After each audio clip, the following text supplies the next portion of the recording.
Hi, I'm here with John from Mission and Ministry. And John, I just want to talk to you a little about sharing our faith, because that's one of the joys of being a Christian, is really the opportunity to share your faith with people. But I know that some people can get intimidated by that. So do you have any tips to help us with this?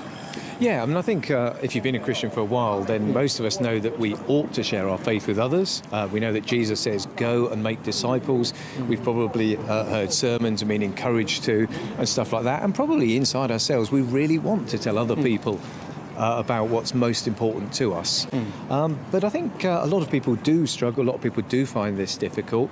And one of the things that I hear more than anything else is that people say, I would love to talk to people about Jesus, I would love to share my faith, but I'm worried that someone will ask me a question that I won't be able to answer. Perhaps a question about science and faith, or maybe, if God is loving, how come there's so much suffering in the world? And there's a real fear around those kind of questions and not having the answer to the question. Yes. Okay.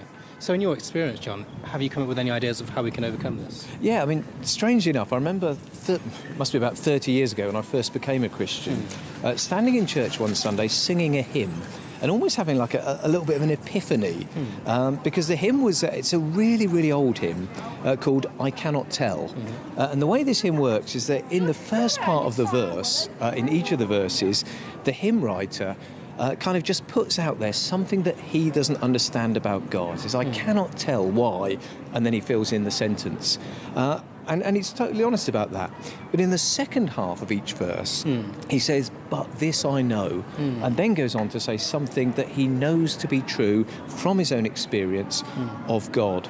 And I've found that that's a really helpful way of dealing with those difficult questions. That if someone asks you a question, let's say perhaps about suffering, then it's absolutely fine to say, look, thank you for asking that question, but I'm really not sure that I've got the answer.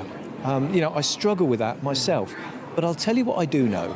And maybe in that instance, it might be, I'll tell you what I do know.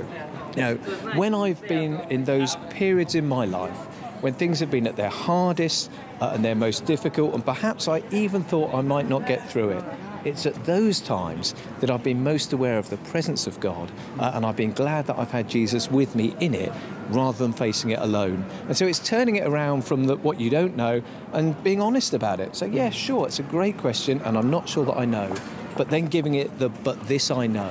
And I think that's a really helpful way of dealing with those questions that can sometimes make us nervous of sharing our faith. That's a really helpful tip, John. And I think that's really helpful because it is the essence of witness. You're witnessing to what God is doing in your life, witnessing who He's been in your life. Absolutely, yeah. Everyday faith, ordinary people, ordinary lives, everyday witness. It's what it's all about. Brilliant. Thank you, John. Thank you.